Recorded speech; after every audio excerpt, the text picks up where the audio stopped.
Welcome to week 5 active recovery. Full body mobility with the emphasis on improving an overhead squat. Break this into 2 parts. Full body general mobility will be first, probably 3/4 of this, and then the last quarter we're going to work on single arm overhead squats and some windmill progressions to get there. Today we're going to focus a little bit more on ankle range of motion, so loosening up through the calves and the lower leg, just to help get that overhead position into a more comfortable area. Now, relatively speaking, wedges, if you're going to use wedges for your heels to help in the squat. So if you can't sink down into the full squat, we're going to use wedges, and then a kettlebell. If you're still using the shoe from the previous progressions, you can use that too. So let's get started. First part of this, standing up nice and tall, we're going to go into some Jefferson curls here. Heels together, hinge back, chin down to the chest, round the spine, and lower yourself down slowly. Arms down, and then away from the body.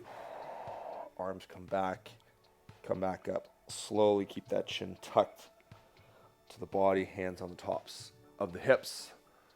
Press the hips forwards, and then one more time. Nice and slow. Don't overextend here. And continue this back work on the floor in a bit. Arms down the shins, chin tucked, arms away from the body. Reach out in front, thumbs come back, slowly back up, and extend the hips. Wake up that spine. Let's go to some rotations now. Palms together, draw the elbow back, reach behind you, feet are together, hands out in front, thumbs up. So draw that elbow back. Let's focus on the breathing. I noticed the other day as I was warming up in a class at Fuel, and I wasn't talking, how much I was breathing, how much I was focusing on the breath, in through the nose, out through the mouth, to really help warm the body up, get you ready for movement, get you ready for exercise. How much less I do as I'm talking. So focus on the breathing, watching this. Each rotation here, get a little bit further. Drawing that elbow back, palm comes up at the back, rotate for another 3, 2, 1, palms up. Okay, feet hip width apart, one palm comes down, reach your chin to the side, the palm is up, and then alternate, rotate the shoulders. So as I do this, I want to think about extending the arms as far apart from each other as possible. Reach, reach. Really extend and rotate the shoulder inwards as we continue this movement. Get a little bit further on each one.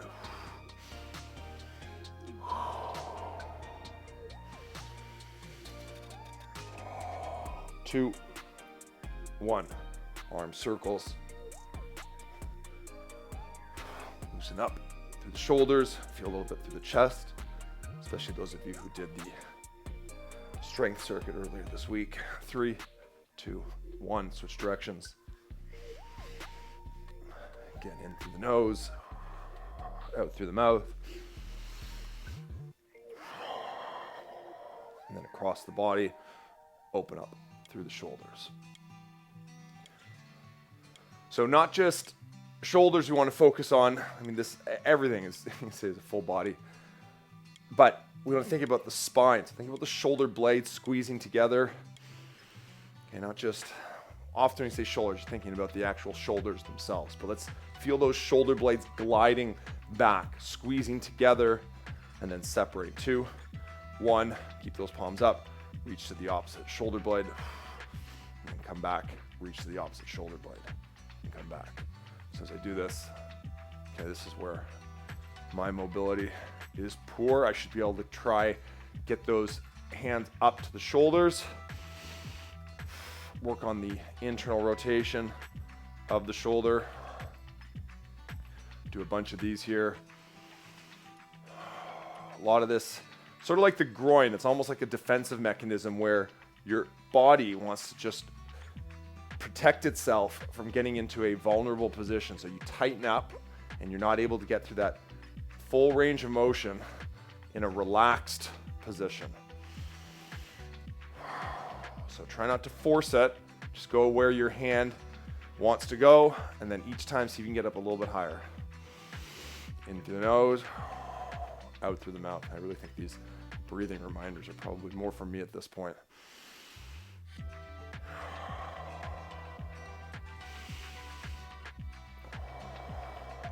5, 4, 3, 2, and 1. Down onto the ground. Flexion extension. Always get a little rock left and right. Find a neutral position. Look up at the ceiling and then tuck the chin. So if we just focus on one part here, which is the head, with that head coming all the way up, think about flexion extension through the neck as well as the spine. Okay, and now let's focus on the tailbone. So I'm tucking the tailbone, and I want to point that tailbone up to the ceiling. We're still getting the head moving through the full range of motion.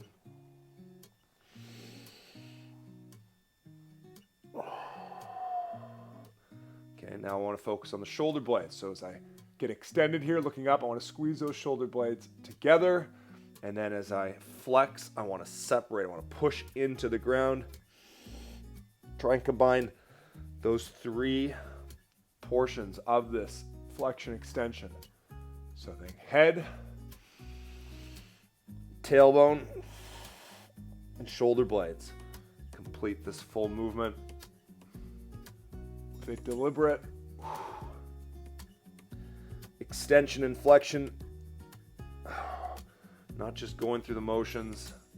Think about that spine moving as much as it possibly can.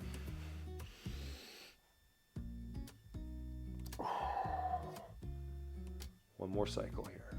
Extend. And flex. Separates. Good. T-spine rotations. And go from the hands. Not sure how you felt in these ones compared to when we've gone hand behind the head, but I noticed a big difference from right and left side. So I'm limited on the left side there. I've got more range of motion on the right, and that's really the full, for me, that's consistent across all of the rotations. As I can't rotate as much to the left as I can to the right. So this is something that I want to address. So do you notice anything tight or tighter on one side more so than the other? Is that coming from the hips? Is it coming from the shoulders? Coming from the spine? Maybe everywhere. Try to identify it.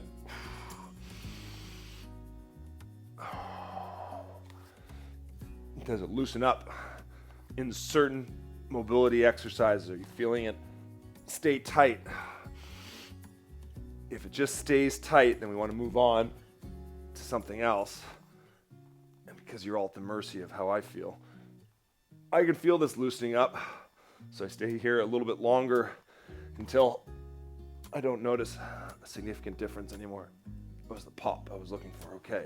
Fingers out, thumbs forwards, knees together, hips over top of the knees.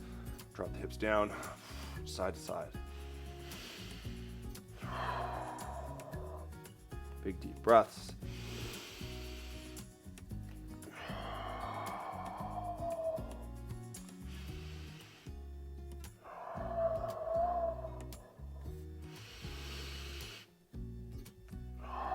Two, one, and wipers.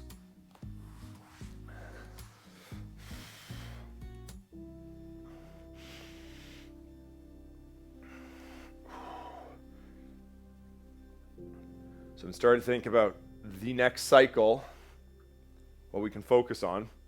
Still have a couple weeks. But if you have anything that you would like to work on, and don't necessarily think of just stretches where you feel tight. Think about a position.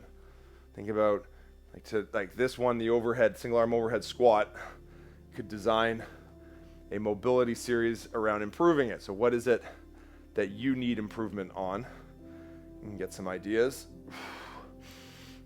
But the other thing is a morning mobility routine. For those who don't work out in the morning or spend this much time working on mobility. I think about this because this might be the most impactful movement that I do each morning are these wipers from a hip and back, shoulder. So easy to loosen up. And the impact of it, I mean, it just seems so elementary. I mean, why would we spend so much time on these wipers? But the effects of it, not just through the hips, but through the spine.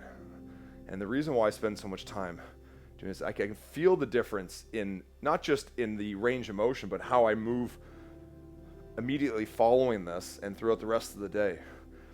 And with all of them, I keep doing reps until I don't feel an improvement in this increased range of motion from each rep. 2, 1, good. Now let's go into our figure 4 dabs.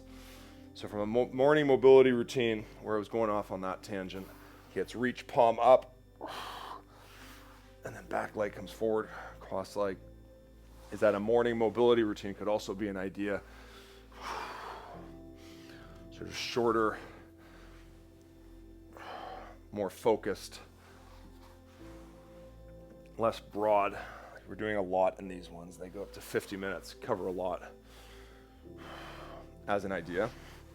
But then also, if there's going to be one thing that you do in the morning for mobility, what is it that is most impactful for you?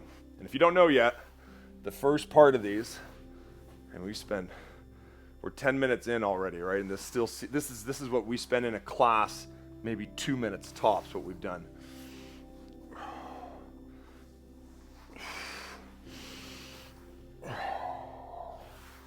In and out.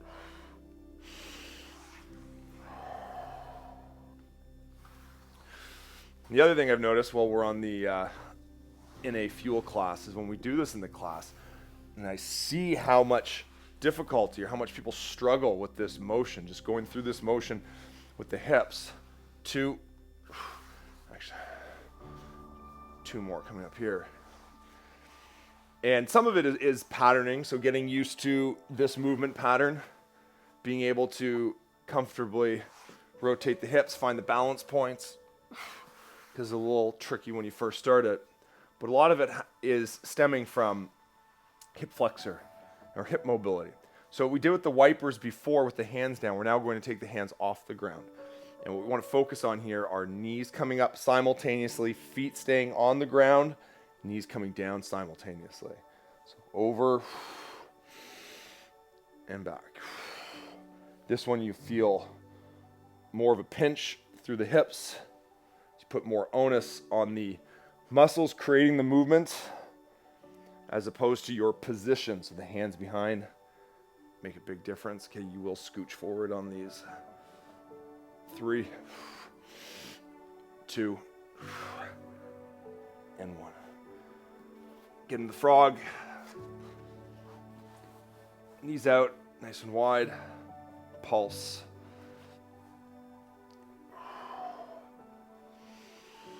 In through the nose, out through the mouth. In through the nose, out through the mouth.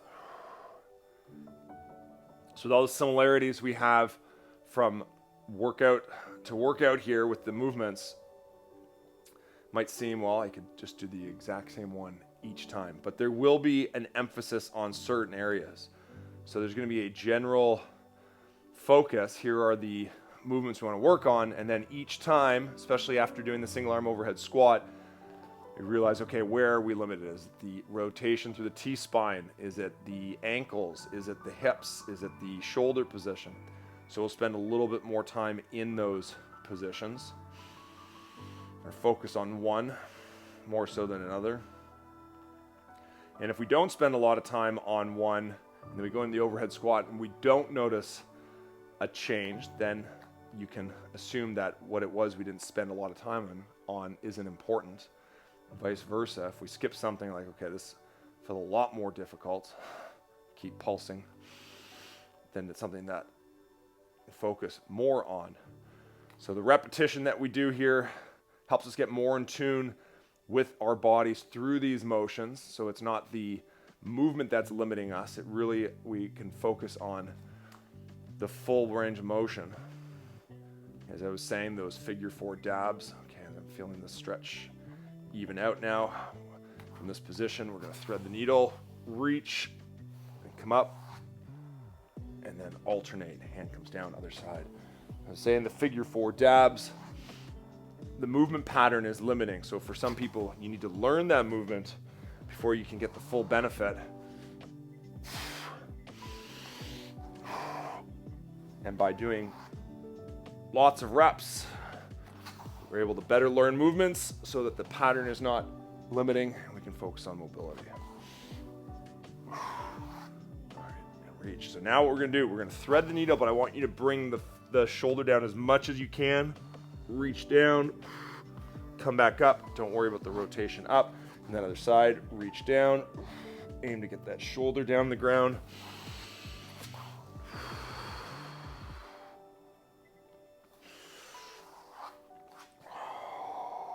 Notice all the rotation that we do, but from different positions.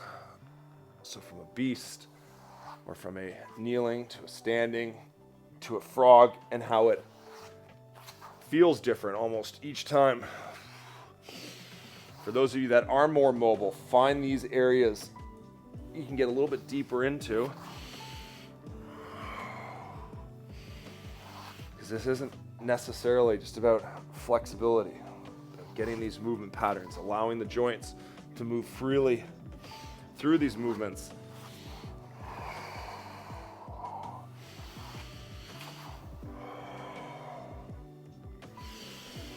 Two more. And one. All right, let's hang out down here on the thread. I guess on the needle. Shoulders down the ground. In through the nose, out through the mouth. Come back up. Let's do one hold on the other side briefly here. Shoulder down, in through the nose, out through the mouth, and back up. So from here, slowly come back in. Let's go into our half frog. Hamstring, sink back.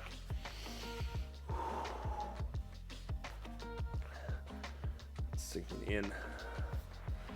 Okay, you can place your hands wherever you need them to be so that as you sink back, you can get deeper into the stretch without feeling like you're falling over.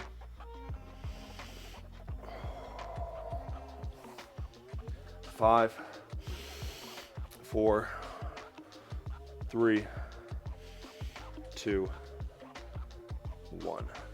Okay, now from this position, I'm going to walk my hands around, and then walk my hands 2. Walk my hands around, that rotation in, and 2. Going forwards, switch sides, sink back, and rock.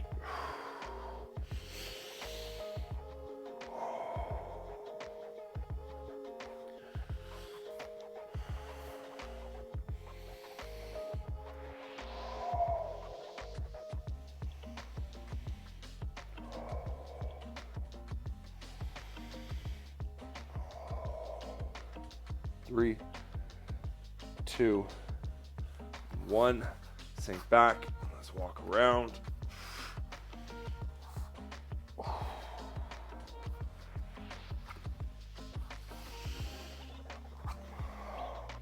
Good. Coming back in. Go into a child's pose. Arms up overhead. Rock left and right. Sink the butt down to the heels. Fingertips separated as much as you can. Grab the floor with them. Sink the hips back. Get that stretch through the lats, through the shoulders. Rocking gently left and right. In through the nose. Out through the mouth. And then just sink into this position. I'm going to pull forwards. Into extension. Allow the hips to sink here. Get all that weight into the shoulders. So fingers out are important here. I won't go into the wrists. I'm going to roll my hips to one side. Roll my hips to the other side. let's go into a lizard position. You're going to rock left and right. So position's important here. Knee over top of the toes. Okay, heel.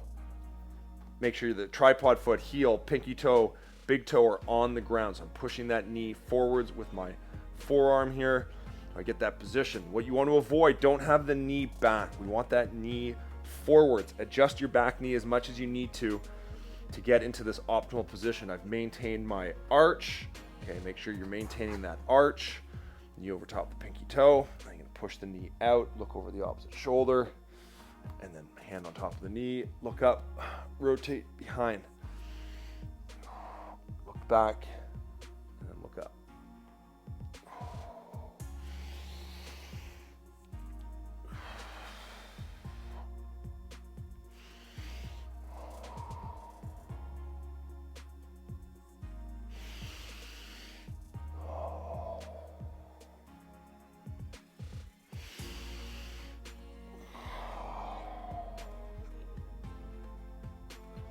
Good. Inside arm down to the ground if you can. And then up to the ceiling, rotate that shoulder. Inside arm down the ground, up, shoulder. 3, 2, and 1.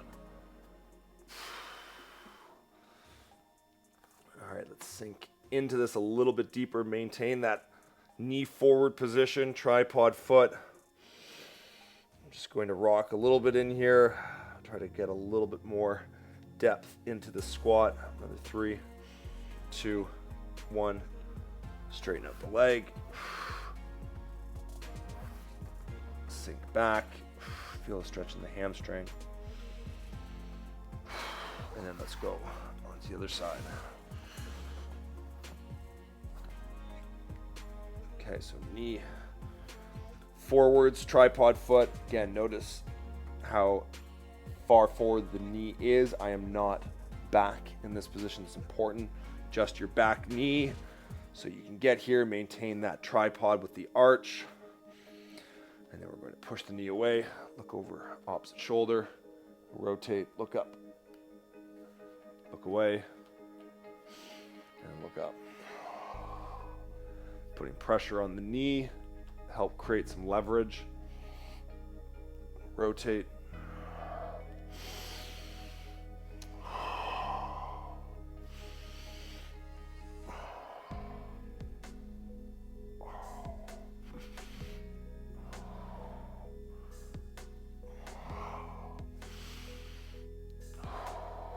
Last one. Inside arm down to the ground. Rotate up.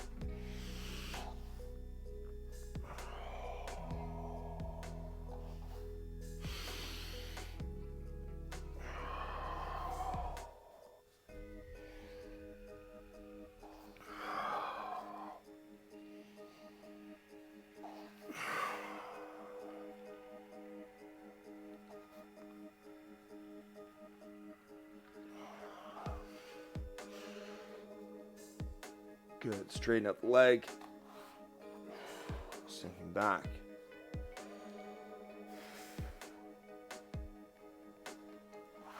And forwards. Okay. Standing up. Go to the wall. So transitioning a little bit into the shoulders. Still going to come back to the hips in a minute here. I want to get my low back flat against the wall, shoulders against the wall. Then head against the wall. Elbows are at 90 degrees. And then I want to think about bringing the hands down to the wall and then bringing the back of the hands to the wall. So palms down, back of the hands too. Don't go so far that you let the shoulders roll forwards excessively. I just want to feel that stretch internally and then come back. Low back. Flat against the wall. One of the reasons why we do this, help maintain that straight spine, avoid extending so we can focus on the shoulders. So still very much spine activation here as well as transitioning into some shoulder mobility. 10, 9, 8, 7, 6, 5, 4, 3, 2, and 1. Okay.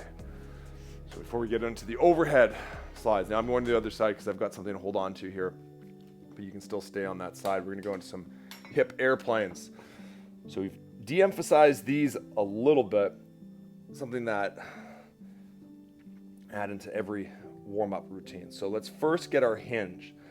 Now again, I'm bringing this up because after doing this in a couple classes last week and watching, realizing that I would say 80% of people are not doing this properly. So the first thing we need to do is load up the hinge. So I'm feeling the stretch in the back of the leg, and my torso is almost parallel to the ground and my hips are closed, meaning that I don't have my hips open yet. I want to then close the hips. So as I drop the high hip, okay, this high hip is the side where the foot is off the ground. I close the hip and I feel the stretch on the outside of the loaded hip. The foot that's on the ground is the loaded hip.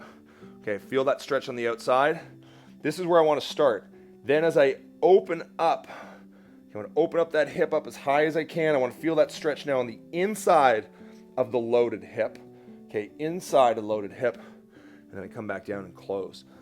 Now, just because you don't feel a stretch like you would in, let's say, a quad or hamstring stretch doesn't mean you're not stretching it. You just want to feel tension through the muscles. So I open up. What I'm not doing is lifting up the top leg. The top leg is just attached to the hip, staying there as I rotate through this, in through the hip. When you do this properly and you're loading up the loaded hip correctly, you're going to feel your glutes get tired, the external rotators. And as I rotate up as high as I can, it creates some space in through the hip. Okay, and I'm holding on so that I can focus on that hip. If you have your hands on a wall, that's fine too, but just make sure you're keeping that back pretty straight, parallel to the ground. 3, 2, get the hip up nice and high, and 1. And good. Oh, shaking that out. So outside of the hip, and then I feel it open up on the inside. Other side. So with those hip wipers, if I come back to mobility exercises that I do every day, this is another one. I think I realized for my weaknesses especially, this is something that I neglected or could have used for so many years. So let's load up that hip. I want to find the right balance of moving back and forwards. Okay, find that position. My back is straight. And I close the hip, feel the stretch on the outside, and then I open up and then close. Open up and then close. And each time you open up so you can get a little bit higher, it's not about lifting up the top leg, it's about rotating through the hip. See if you can stack your hip on top of the other hip. Stacking meaning coming over the top of the hip. I don't need to lift this leg up. That's not doing anything. So I'm going to open up and fully close. Feel that stretch when you close. In through the nose, out through the mouth.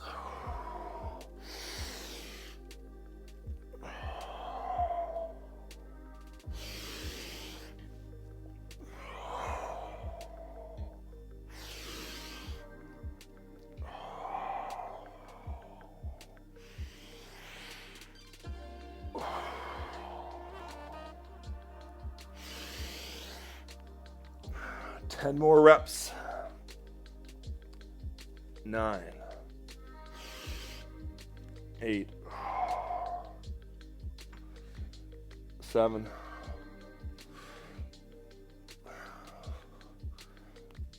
5, 4, 3, 2, and 1. And back up. Shaking it out. So for me, I've got a old sort of high hamstring injury that requires me to spend a little bit more time on the one side, but really helps loosen up those hips.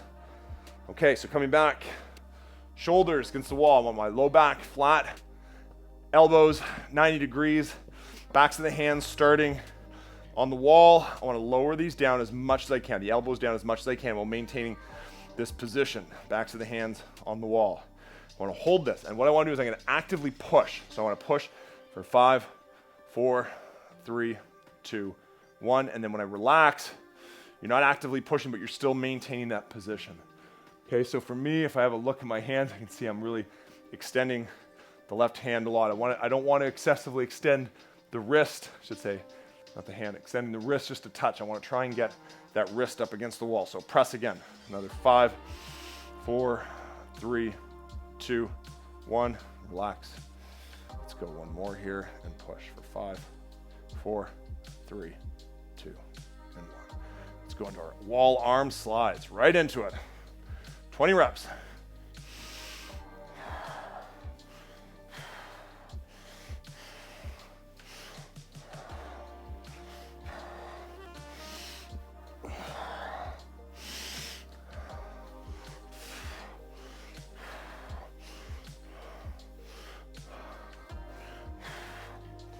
Four, 3, 2, and 1. Oh. All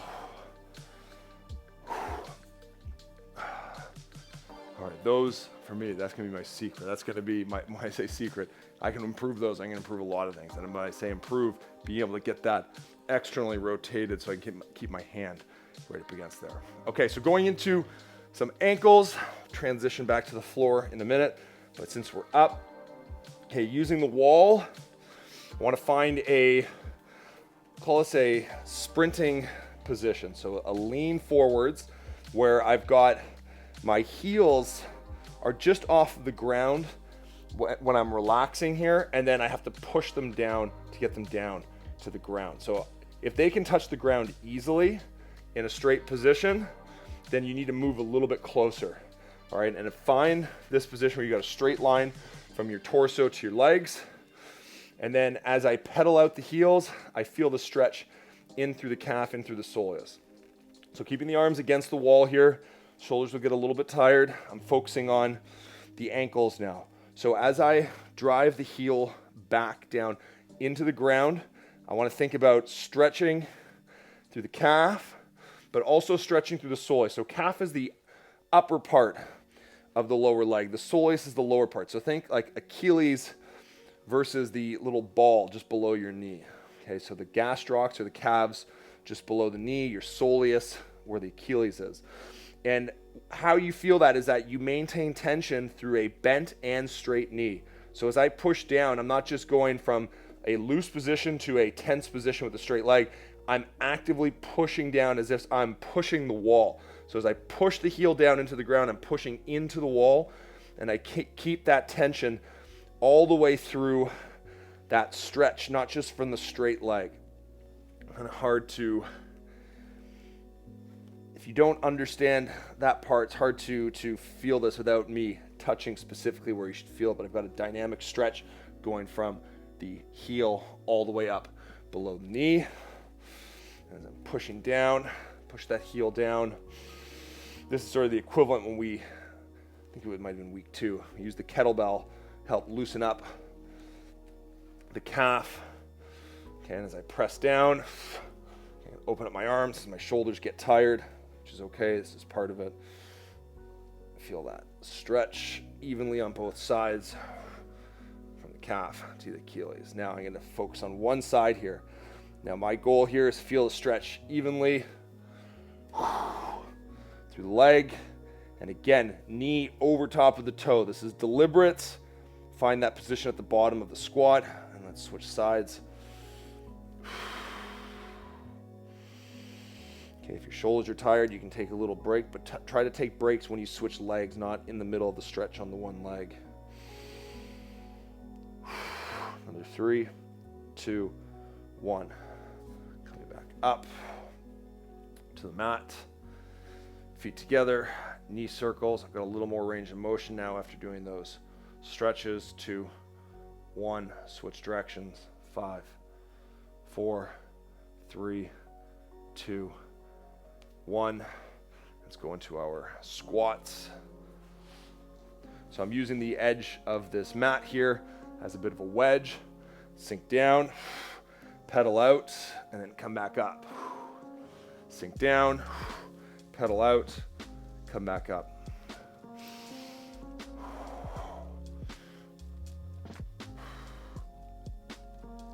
Okay, and as I'm doing that pedal out, I'm stretching out through the calf. And now let's stay down here. You don't need to have your heels elevated. This just allows you to focus a little bit more on the position and not so much if you struggle to stay into the squat. In through the nose, out through the nose. Now I'm gonna rotate. Arm comes up, press the elbow inside the knee. 10, 9, 8, 7, 6, 5, 4, 3, 2, and 1. Kick this wedge out of the way, go down into the full squat. If you didn't have a wedge, then you're just staying low. Push the knees out. Again, I'm focusing on my ankles here, so finding a position where I feel a bit of a stretch and I want my knees to come forward. If you don't feel the stretch in through your ankles, even a little bit, it's not that you're feeling it exclusively there. Yes, I know you're probably feeling your hips too, but if you're feeling your hips way more than you do your ankles, then this is where you can put the heel wedge down. So I loosened up first with a bit of a wedge there. Now I'm moving forwards, knees out nice and wide. Another 3, 2, 1, and then come back up, shaking it out. All right, back into some shoulder work here before we move on to the next part. So down into a beast position. Let's load up these shoulders now. Get them ready for some overhead positions. So scapular push-ups from the beast. I want my knees to touch at the bottom, but just graze the ground. This is gonna help create a more standardized range of motion. So notice how I push all the way up. My knees are about an inch off the ground, and then I come down. They aren't resting, okay? They're tapping the ground. So I would not be, it's not like I'm sinking into that 6-point position with the feet, knees, and hands. 2, 1, hold this, press the hips up into a down dog. Okay, and I want to press the heels down, and then I'm going scapular pike push-ups, I think with the shoulders. 6, 5, 4, 3, 2, 1. Tall plank, windmill, open up. Let's think about that arm, the hand that's on the ground. We're stabilizing its shoulder, rotating the sides of the feet. Get that thumb back. 6, 5, 4, 3, 2, 1. And then we're going to go full push-up to toe tap. Full push-up to toe tap.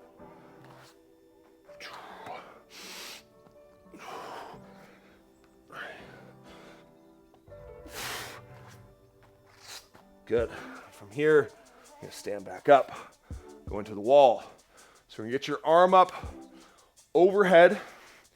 Okay, you get a little bit of a lean here. I just want to feel a bit of a stretch through the shoulder. Think arm nice and straight. And then I want to push away. Now when I push away, I don't want to use my torso. I want to use the shoulder.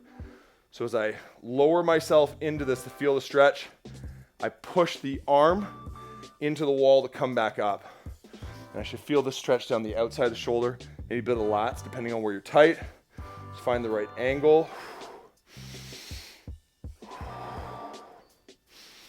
Last little bit, got my heart rate up. Lean into it, help get better shoulder position. So again, depending on where you're tight, might be the outside of the shoulder, might be the lats. For me, it's the outside of the shoulder. Lean into it, press up. Okay, this is new this week. when I reviewed the film on my overhead position, I see how much my arm travels forward. A lot of it is just overhead mobility. Now, I am not going to be able to fix that problem just by doing a simple stretch. 2, 1, but by doing it right before we go into that overhead position. I'll prime it a little bit better. I still firmly believe the best way to help improve a position is to practice that position. So if the single arm overhead squat isn't working, do more single arm overhead squats. Okay, so back into, feel a little different on this side I did on the other. The other side was way more shoulder. This is a little bit more lat. So I found the position, lean into it just a little bit. You don't want to feel pinching where it's uncomfortable. I just want to feel that increased stretch and then push back up. Adjust during. 5, 4, 3, 2, and 1. Good. All right. So that's our first part, full body mobility. If you are going to stick around for the single arm overhead squat, let's get after it. If not, I'll see you in the next one. So let's get set up here. I'm gonna grab my bell. If you don't have a bell, you can use the shoe. I'm gonna get into the windmill first. Okay, so we've done the kneeling windmills the last 4 weeks. And if you feel that the kneeling windmill, I'm gonna go a little bit heavier now. If you feel like the kneeling windmill is still a better progression for you, then go to that kneeling windmill. If you don't know what the kneeling windmill is, well, you just started in week 5 and there's 4 weeks prior to this going through it in detail. So you can stop at this point. I would say go to the previous one. But the overhead position here, I'm going a little bit heavier. I want to work, now that I've done that arm overhead position, I want to work on that a little bit more. So I've got my bell. I'm going to start with my non-dominant side. Get it up overhead. Okay, so overhead position. Feet are out. I'm going to find that stretch similar to what I just had against the wall. Get into my hinge. And then down. And back up. Overhead, thinking about my position here. 5. 4.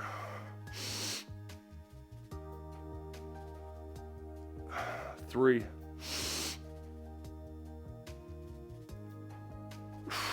2. 1. And back down. Okay, so remember, our feet out, our hinge. So we load up that one side, similar to what we were just doing with the hip airplanes.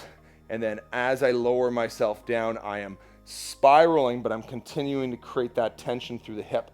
And I want to make sure that this does not go into the spine. Only go as low as you can maintain that position. Other side. Up overhead. Get those feet out. Hip hinge. Find that tension. And then down. 5. 4. 3. 2. And 1. Oh. Okay, we need one more set. I'm gonna see if I can get a little bit lower. Again, the added weight helps set this position. Added weight, it's not just about increased strength. Any errors, okay, any form flaws that you have will be magnified, because with the heavier weight, you're going to be punished for any miscue on it. So I find that it's good to get warm with lighter weights, but once you feel comfortable with the movement, going too light is going to do you a disservice, because you can start to groove poor movement patterns. Okay, one more round here. 5 reps. Aim to get a little bit lower.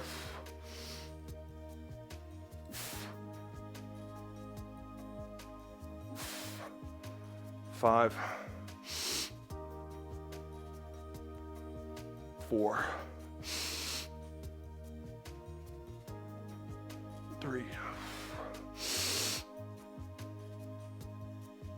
2, 1, and back down. Other side.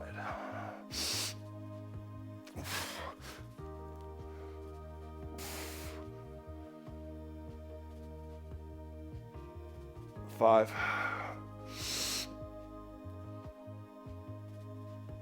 4, 3,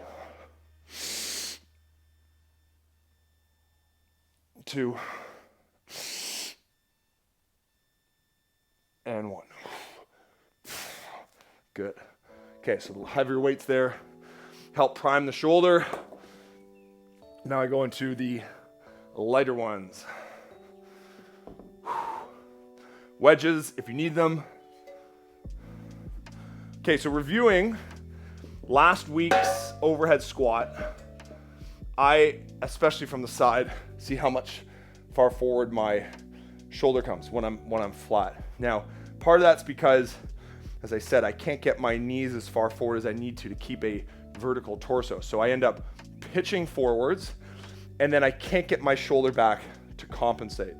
So one of the things that I want to do here, it's not quite an arm bar. So an arm bar is when we lie down and the arm comes over the side. Arm bars are great, help work on that horizontal position. It's when I'm lying down. But the issue I have is in a vertical position, so it's an overhead position. And we're not using pull-up bars, but this is one way that I would address it with a band or hanging from a pull-up bar. So what we're going to use, just to stay in theme for this month, is the kettlebell. And what I want to work on is a drift backwards. So I'm going to be moving the hand, and actually I'll start first without the wedges because it's not so important to use them, but I want to think about getting that arm further back than it would be overhead. So let's start first. Non-dominant side. I'll go from the side to start. Let's get this up overhead. If you're using a lighter weight than you just did on the windmills, and this should feel much easier. And I want to reach back. Now, as I reach back, my torso is going to want to extend. I want to try and keep that torso back. So I want to reach back and then come to center. Reach back, come to center. And I feel that stretch through the shoulder. Reach back, come to center. 3, 2, 1, and then back down. Okay, I actually think this is going to be too light. So I'm going to go back to a heavier kettlebell after I do the other side. Up overhead, feet together, reach back. And I reach back without twisting, without excessive extension. 4, 3, 2, and 1. Okay, let's go heavier. I'm going to go one bell down. Okay, 44 from what I was using on the windmills. Okay, now from the front. Up overhead. Let's go drift back. That's a better weight. Okay, so now I can feel it. When it comes back, goes too far, I gotta pull it forward. So that's good. I don't want it too heavy that it's straining the shoulder, but I definitely want that drift. Okay, coming back, feeling the stretch. I'm still in a safe position. I wouldn't say that I'm hyperextending. So for those of you that are hypermobile, you just need to be conscious of this. Like I am the opposite. I found that funny. I hope you were laughing, ladies. Hypomobile. And for me, I'm not too concerned about my shoulder popping out because it's so tight that I'm probably going to pull something. But for those of you that are hypermobile, it's very possible that in these positions, it can come out for 2, 1. So you just want to be aware. Oof. Coming down. Other side. Let's go 10 reps. The other side as well. So I'm up and drift. Little vertical arm bar. 10, 9, 8, 7, 6, 5, 4, 3, 2, and 1. Good. Notice how my feet are together on this. Now, and some of these positions are experimental. I mean, I research it, but I just try it as well, how I feel with the overhead arm bar and foot position. But with my feet together, I've got more control. With my feet wide, I don't have that same control. I've got a wider feet, I've got a much more athletic stance, I've got a stable base. But when we're working on this position here, where your feet are matter, much like they do in a squat stance, deadlift, whatever that is. But I want you to think about creating this balance, but also increased rotation. So in doing so, I can rotate more now in this position. I've got a little bit more control. This, I can rotate less. I'm a little bit more stable, okay? But just as a little caveat to thinking about where your feet are and what they're doing. So now I'm gonna go into the single arm overhead squat. I've primed it with an overhead position. I'm gonna go first using the wedges.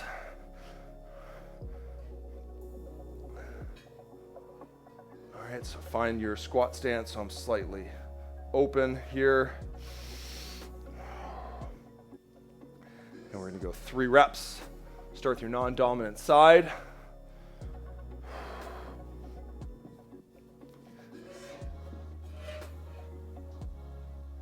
And then 3 reps on the dominant side. Take a little break in between. And straight up. All right, get that newfound mobility. 3, 2, 1, and good. Other side, not gonna break. 3, 2, 1, and good. Find these wedges, throw some shoes on, slip a little bit more. So the next part, we're gonna go into a single arm overhead squat pause. So I'm gonna pause down at the bottom. We're gonna hold this position, make these a little wider. Just wanna hold it for 3 seconds at the bottom, come back up. So we got 3 reps, 3-second pause at the bottom, and then back up. Non-dominant side. Here we go. For 1, 2, 3, and back up.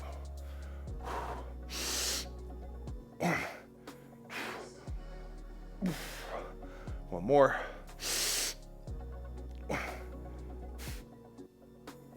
Back up, other side.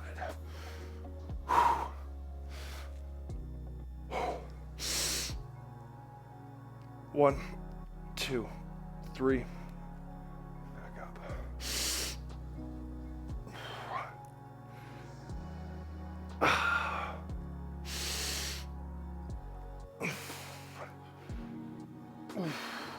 And good.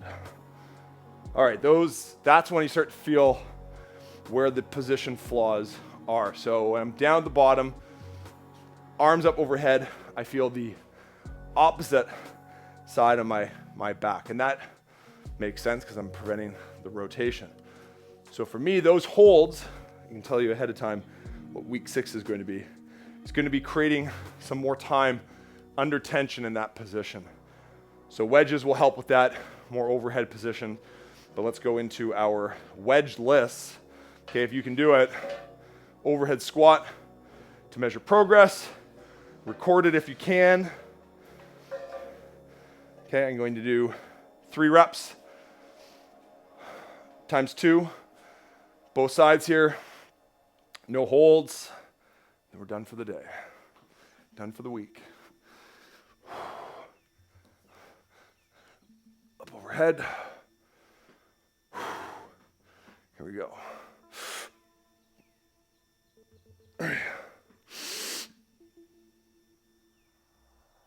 2. 1. I need longer than 7 weeks for this one. Up overhead. 3.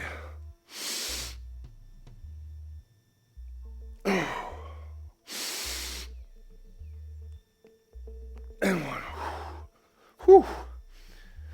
Shake that off. I don't think, well, we'll see, we'll let the tape be the evidence, but I don't think the positions necessarily improved that much, but what has improved is 1, confidence, to pattern.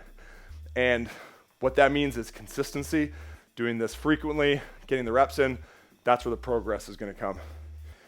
So to expect radical change within 4 or 5 weeks would have been poor expectation management.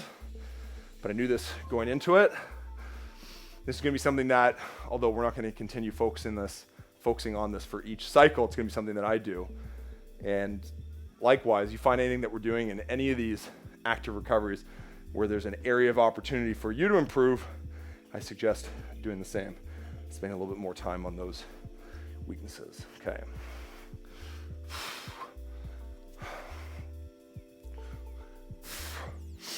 Last set, 3 reps per piece, per side.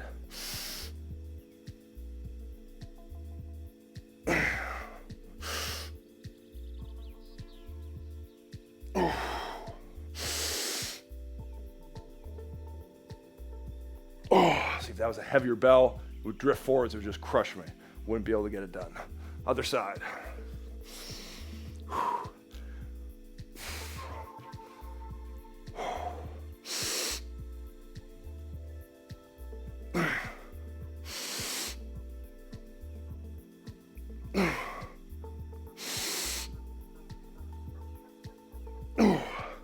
Good. All right. That's much better on that side. Big difference from left and right.